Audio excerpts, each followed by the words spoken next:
Hello नमस्कार दोस्तों, कैसे आप सब। दोस्तों, आज की इस क्लास में हम लोग पढ़ने वाले हैं दर्पण की चिन्ह परिपाटी के बारे में। दर्पण की चिन्ह परिपाटी बहुत ही इंपॉर्टेंट है, क्योंकि बिना चिन्ह परिपाटी के न्यूमेरिकल से सॉल्व होने वाले नहीं है। तो चिन्ह परिपाटी को समझना बहुत ही सरल है और आवश्यक भी है, क्योंकि चिन्ह परिपाटी यदि आपकी समझ में नहीं आएगी तो न्यूमेरिकल्स का आंसर जो है वो सही आने वाला नहीं है। तो चलिए समझते हैं कि दर्पण की चिन्ह परिपाटी होती क्या है। दोस्तों, दर्पण की चिन्ह परिपाटी बहुत ही सरल है। हम पहले दो दर्पण बना लेते हैं। दर्पण के बारे में आपको पता ही होगा। एक दर्पण होता है हमारा दर्पण अवतल, और एक होता है उत्तल। ये हो गया हमारा उत्तल। अवतल में हम लोग क्या करते हैं, उभरे हुए भाग पे पॉलिश करते हैं। और जो उत्तल दर्पण होता है उसमें हम लोग क्या करते हैं कि अंदर की तरफ यानी दबे हुए पृष्ठ पर क्या कर देते हैं, पॉलिश करते हैं, जिससे जो प्रकाश की किरणें वो आर पार ना जा सके। दोस्तों, चिन्ह परिपाटी को समझने के लिए आप वीडियो को ध्यान से देखते जाइए, और एक एक पॉइंट आपके दिमाग में छपने वाला है। आज जितना भी कंफ्यूजन होगा वो सारा का सारा इसी वीडियो में आज दूर हो जाएगा। दोनों की चिन्ह परिपाटी सेम ही होगी। तो चलिए हम लोग समझते हैं कि चिन्ह परिपाटी कैसे, क्या इसका जो प्रोसेस है क्या होता है। दोस्तों, ये क्या होता है, इसको मुख्य अक्ष बोलते हैं। इसको मुख्य अक्ष बोलते हैं। जो लाइन होती है इसको मुख्य अक्ष कहते हैं दोस्तों। और ये जो दर्पण है इसका जो मध्य बिंदु होता है, मिड पॉइंट, जो मध्य बिंदु होता है उसको ध्रुव कहते हैं। ध्रुव बोलते हैं इसको, पोल होता है। और अब इसी तरह इसमें भी दिखा देते हैं हम लोग। ये मुख्य अक्ष बन गई, और ये जो दर्पण है, दर्पण का जो भी बीच का जो पॉइंट होगा वही होगा हमारा पोल, यानी कि ध्रुव होगा।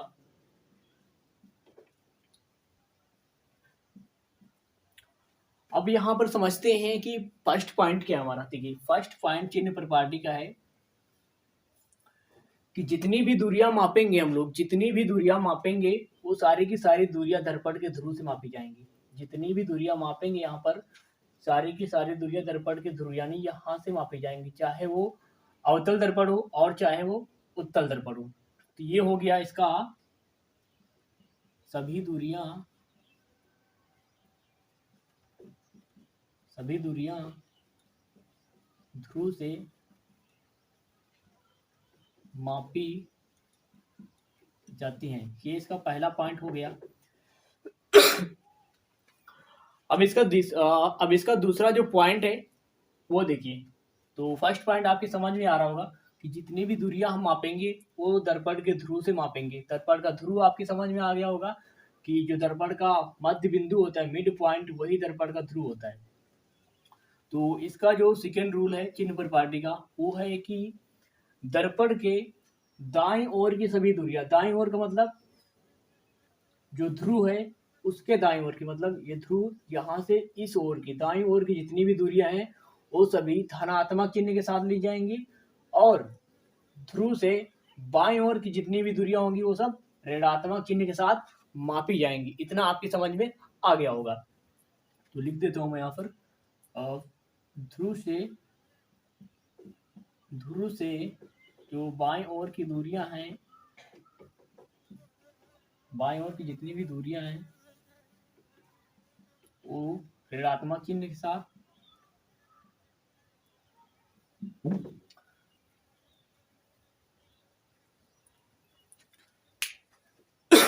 तो यहाँ लिख देता हूं मैं।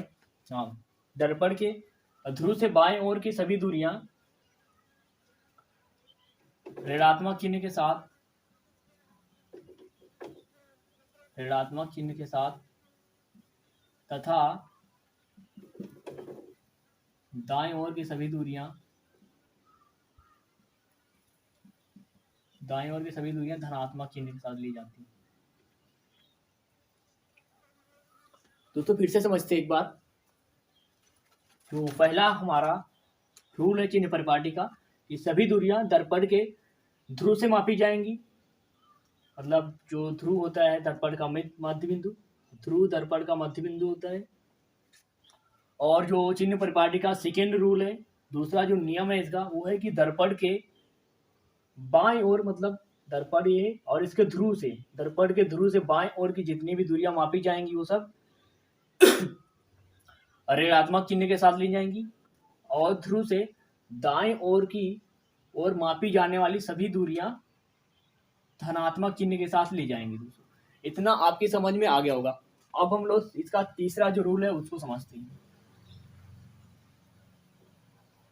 दोस्तों इसका तीसरा रूल ये है कि दर्पण के ऊपर की, दर्पण के मुख्य अक्ष के ऊपर की, ये मुख्य अक्ष है और इसके ऊपर की सभी दूरियां धनात्मक ली जाएंगी, सभी दूरियां धनात्मक ली जाएंगी, और मुख्य अक्ष के नीचे की ओर जितनी भी दूरियां मापी जाएंगी वो सब ऋणात्मक चिन्ह के साथ ली जाएंगी। तो इतना बिल्कुल क्लियर हो गया होगा आपको।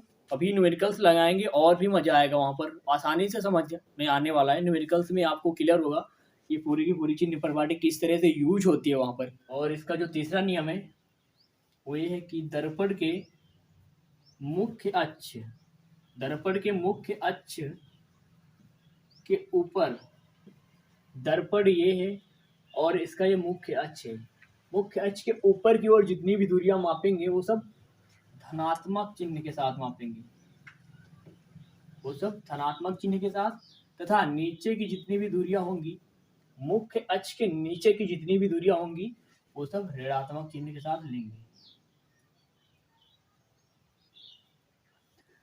दोस्तों चिन्ह प्रपाटी आपकी समझ में आ गई होगी।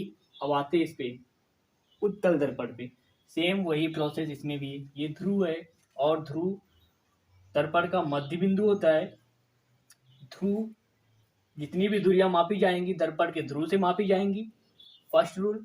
सेकेंड रूल, दर्पण के बाएं ओर की सभी दूरियां ऋणात्मक चिन्ह के साथ, तथा दर्पण के दाएं ध्रुव से जितनी भी दूरियां मापेंगे, ध्रुव से मापेंगे ना, तो दर्पण के ध्रुव से दाएं ओर की सभी दूरियां धनात्मक चिन्ह के साथ ली जाएंगी। तीसरा रूल है इसका कि मुख्य अक्ष, जो दर्पण का मुख्य अक्ष है उसके ऊपर की सभी दूरियां धनात्मक, तथा मुख्य अक्ष के नीचे की ओर की जितनी भी दूरियां मापेंगे वो सब ऋणात्मक चिन्ह के साथ रखेंगे। इतना आपको क्लियर हो गया होगा। तो अब हम लोग कुछ क्वेश्चन सॉल्व करेंगे यहाँ पर, तो जिससे आपको पूरी तरह से समझ में आएगा कि चिन्ह प्रपाटी किस तरह से काम में आती है। तो अब हम लोग एक क्वेश्चन सॉल्व करते हैं और फिर जो है पूरी तरह से ये चिन्ह प्रपाटी दिमाग में छपने वाली है। तो चलिए आते हैं। एक न्यूमेरिकल मैं यहाँ पर लिखता हूँ। न्यूमेरिकल है कि एक वस्तु है और वो वस्तु जो है अवतल दर्पण के सामने, दर्पण है हमारा अवतल, अवतल दर्पण के सामने, अवतल दर्पण के सामने 30 सेंटीमीटर की दूरी पर रखी है, 30 सेंटीमीटर की दूरी पर रखी है। यदि अवतल दर्पण की फोकस दूरी, अवतल दर्पण की फोकस दूरी 15 सेंटीमीटर हो तो, 15 सेंटीमीटर हो तो प्रतिबिंब की दूरी ज्ञात कीजिए। प्रतिबिंब की दूरी ज्ञात कीजिए। ये क्वेश्चन मैंने लिख दिया एक। अब आपको समझना है यहाँ पर कि चिन्ह प्रपाटी किस तरह से इस न्यूमेरिकल्स में या इस क्वेश्चन में लगने वाली है और किस तरह से चिन्ह प्रपाटी का इसमें मेन काम होता है, इसी न्यूमेरिकल्स में आपको समझ में आने वाला है। तो देखिए यहाँ पर न्यूमेरिकल्स है कि एक वस्तु अवतल दर्पण के सामने, ये रहा हमारा अवतल दर्पण, और तो इसको मैं थोड़ा सा साफ कर लेता हूँ, फिर उसके बाद जो है आपको सॉल्व करके दिखाने वाला हूँ।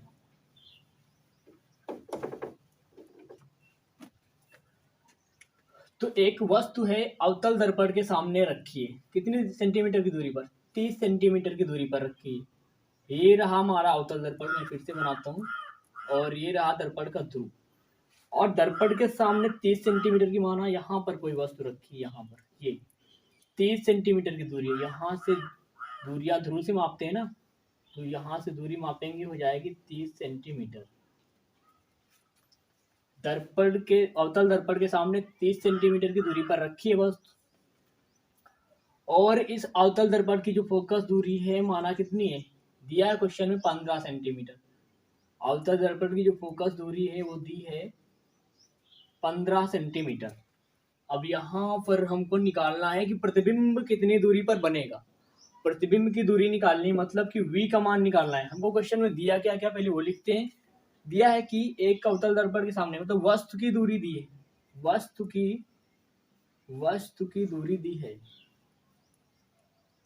वस्तु की दूरी को स्मॉल u से लिखते हैं, कितना दिया है 30 सेंटीमीटर। वस्तु की दूरी कितनी दी है 30 सेंटीमीटर। अब यहाँ पर चिन्ह कौन सा लगेगा, प्लस लगेगा या माइनस लगेगा। अब देखिए चिन्ह प्रपाटी का काम हमने क्या बताया था। पहला क्या था नियम, सभी दूरियां दर्पण के ध्रुव से मापी जाएंगी, मतलब यहीं से मापेंगी। ये सेकेंड रूल, ध्रुव से बाएं ओर की जितनी भी दूरियां लेंगे, बाएं ओर मतलब ये ध्रुव रहा और ये बाएं ओर, इस ओर की सभी दूरियां ऋणात्मक चिन्ह के साथ लेंगे। तो देखिए जो वस्तु रखी है और इस ध्रुव के बाएं ओर ही तो है, मतलब ये जो दूरी मापेंगे ध्रुव के बाएं ओर मापेंगे, इसलिए यहाँ पर लगेगा माइनस चिन्ह। इतना आपके समझ में आ गया होगा कि अब चिन्ह प्रपाटी किस तरह से न्यूमेरिकल्स में काम आती है। तो और क्या दिया इस क्वेश्चन में, दिया है कि अवतल दर्पण की फोकस दूरी, अवतल दर्पण की फोकस दूरी दी है, फोकस दूरी दी है कितनी दी है 15 सेंटीमीटर दी है। जो फोकस दूरी दी है वो 15 सेंटीमीटर दी है। देखिए अब आपको यहाँ समझना है कि प्लस लगेगा चिन्ह या माइनस लगेगा। देखिए फोकस दूरी ध्रुव के बाएं ओर है, तो ध्रुव के बाएं ओर के सभी दूरियां ऋणात्मक चिन्ह के साथ, चिन्ह प्रपाटी, ये सेकंड नियम लग रहा है, तो यहाँ पर भी माइनस आ जाएगा।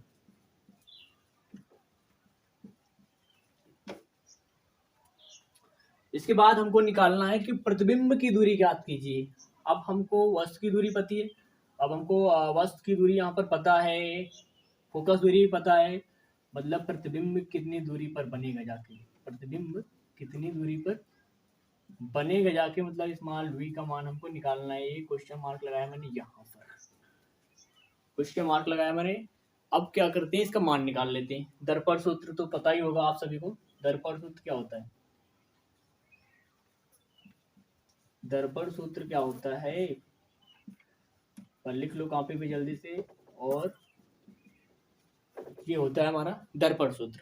अब यहाँ पर वैल्यू पुट कर देते हैं सभी को। देखिए f का मान दिया है माइनस का 15 सेंटीमीटर और v का मान है हमारा माइनस 30 है, और नहीं v का नहीं है, v का मान हमको निकालना है। u का मान दिया है माइनस 30 सेंटीमीटर। अब सॉल्व करते हैं, ये माइनस 1/30 है, इधर आएगा तो प्लस का 1/30 हो जाएगा, इधर बचेगा 1/v। अब इसको आगे सॉल्व करेंगे तो इन दोनों का एलसीएम ले लेंगे, एलसीएम आएगा 30, तो इधर से इधर जो है 2 से मल्टीप्लाई हो जाएगा, इधर आ जाएगा -2 + 1, नीचे आएगा 30, इधर आएगा 1/v। अगर इसको सॉल्व करेंगे तो माइनस का 1/30 हो जाएगा, क्योंकि प्लस माइनस है घट जाएगा, इधर आएगा v। तो v का मान यहाँ से निकलेगा माइनस का 30 सेंटीमीटर, v का मान यहाँ से निकलेगा -30 सेंटीमीटर। अब दोस्तों यहाँ पर देखिए कि v का मान -30 सेंटीमीटर आया, तो इससे ये पता चलता है कि जो प्रतिबिंब है हमारा वो ध्रुव के बाएं ओर ही बन रहा है। क्योंकि ध्रुव के बाएं ओर की दूरियां जितनी होती हैं वो सब ऋणात्मक चिन्ह के साथ ली जाती हैं, और यहाँ पर v का मान ऋणात्मक ही है। इससे ये पता चलता है जो प्रतिबिंब बन रहा है वो भी ध्रुव के बाएं ओर बन रहा है। तो धन्यवाद दोस्तों, मिलते हैं अपने नेक्स्ट वीडियो में। और यदि आप नए हो तो मेरे चैनल को सब्सक्राइब कर लो और अपने दोस्तों के साथ भी इस वीडियो को शेयर कर दो, यदि आपकी समझ में आया हो तो। धन्यवाद।